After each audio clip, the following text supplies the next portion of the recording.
Sharda mines Sharda खणी ठिकादार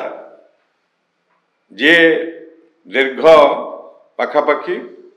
20 वर्ष ऊर्ध्व काल ठाकुराणी बी माइन्स की Keonjhar Barbil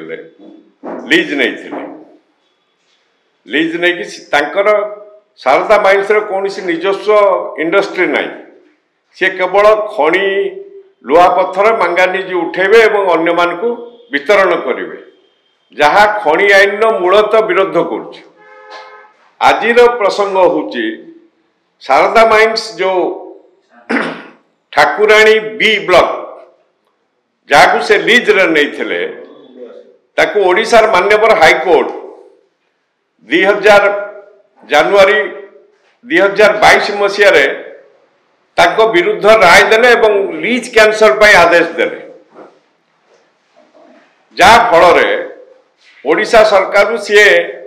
clear cut court लिखिंट मान्यवर हाईकोर्ट निर्देश बड़ी देइचंती जे लीज की बातिल करा जाओ पुनर्बार तांको न दिया जाओ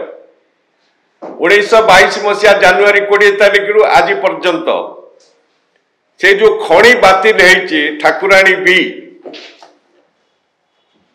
माइन्स शारदा माइन्स इतिमध्य कौन कले सुप्रीम कोर्ट रे जाई गोटे स्टे नहीं गले तांकर लीज कैंसल संपर्क रे सुप्रीम कोर्ट रे एक स्टे नेले स्टे बल रे आज पर्यंत शारदा माइन्स टी ने ठाकुराणी बी ब्लॉक रो माइन्स बंद अच्छे बंद रहिबा फल रे सरकार वार्षिक 2400 कोटी टंका हरउचंती कम पैसा नुहे 2400 कोटी टंका शेष बाबद रे टिकस बाबद रे जहाँ राज्य सरकार पाउथले से बाबद रे हरउचंती DMF fund district mineral fund आउ 3टी संस्था जो माने खणी मालिक माने तांको लाभांश रु दउथले पेरीफेरी डेवलपमेंट पाई ताहा मध्य हरउची तार हिसाब आमे करिनु केवल वार्षिक 2400 कोटी टंका ओडिशा सरकार राजस्व हरउचंती बोली उल्लेख अछि कारण टी होउची 2022 मसीह रु 2025 नवेम्बर मास पर्यंत ओडिशा सरकार पूर्ववर्ती सरकार वर्तमान सरकार किए सुप्रीम कोर्ट रे जाई कि तांकर जो सरकारी वकील माने पैनल अछंती सेठी गोटिए अपील कले से खणी लीज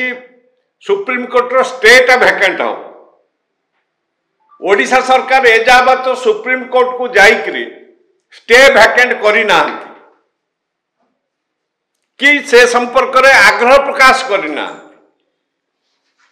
गत बीजेडी सरकार वर्तमान बीजेपी सरकार उभय सरकार सामान्य सुप्रीम कोर्ट रो गोटे स्टे वैकेंट करिबा पाई जो सामान्य उद्यम करिबा कथा ताहा करिना जा फल रे राज्य 2400 कोटी टंका वार्षिक तार आर्थिक टिकस बाबद रे हरउछ अन्य 3टी डीएमएफ फंड एवं मिनरल फंड एवं टैक्स बाबद रे कंपनी माने जो दौरान पेरीफेरी डेवलपमेंट पाई से हिसाब कहूनु आम तेणु आमर मुख्यतः दाबी आम मुख्यमंत्री की देचु मुख्यमंत्री की ए संपर्क रे दरखास्त दिया जाइए एवं केंद्र खणी मंत्री की मध्य आम जनईचु दीर्घ 4 वर्ष हो गला ए संपर्क रे किछि कार्यानुष्ठान सरकार नहीं नांती कि सुप्रीम कोर्ट रो स्टे वैकेंट करिवा पाई उद्यम करना सरकार चाहिए गोटे दिन स्टे वैकेंट हबो सेठी दिल्ली रे बीजेपी सरकार एठी भी बीजेपी सरकार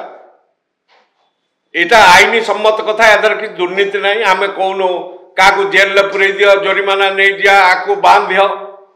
आमे कहूँ ठाकुराणी बी माइन्स जो पोपरे जो शारदा करिथिबा स्टे वैकेंट कर एवं स्टे वैकेंट करी ग्लोबल वाइज ताकू ऑक्शन कर ग्लोबल वाइज ऑक्शन कले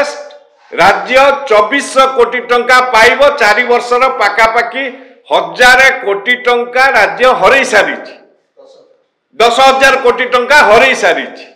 राज्य एजावत 22 मसीह 25 मसीहा नवेम्बर मास भितर 10,000 कोटी टंका टिकस बाबद ओडिशा सरकार हरई आउ आगामी दिन न हरई स्टे वैकेंट करिकरी ताकू ऑक्शन करिकरी पुणी जो ताकू तो खड़ी खोली से माने 20 वर्ष है शारदा माइंस फैक्ट्री नहीं लुहा कारखाना नहीं स्टील प्लांट नहीं से बिकुला अन्य मानक एबे जो मानकर कारखाना अच्छी ओडिशा रे से मानक ऑक्शन न खणी दिया जाइकरी ये लाभांश निया जाऊ शारदा माइंस से खणी टिकी पाइला बेआईनी कला परे ओडिशा सेठी हाईकोर्ट रे ता विरुद्ध रे केस हैला हाईकोर्ट कहला तुमको खणी लीज बातिल करा गला खणी लीज बातिल कला परे सी एटी सरकार से पदाधिकारी ऑफिसर मानू हाथ करी सुप्रीम कोर्ट गोटे स्टे नहीं गले मु तो पाइल नहीं एटा ऑक्शन न हो मो विरुद्ध गोटे हाईकोर्ट निर्देशनामा रहा जजमेंट रहा आउ कई न पाऊ तेणु से स्टे नहीं गला स्टे नहीं कि परवर्ती सरकार वर्तमान सरकार कर्मचारी मंत्री ऑफिसर को हाथ करके स्टे वैकेंट करना सरकार गोटे छोटिया वकिलटे छिड़ा कले सुप्रीम कोर्ट रे स्टेट वैकेंट हम स्टे वैकेंट हेले ऑक्शन हम ऑक्शन हेले आमे 10,000 कोटी हरई सारू पुणी आउ जे खणी मालिक नब टेंडर प्रक्रिया रे सेतर किछि पैसा पाइबे ओडिशा राजस्व पाइबो मूल कथा हूँ ओडिशा 10,000 कोटी राजस्व हरई सारे पुणी आहरी हरइबो। जदि आपंक आम भिडी भल लगा तेब आम चैनल को लाइक शेयर और सब्सक्राइब करने को जमा भी भूलु नहीं।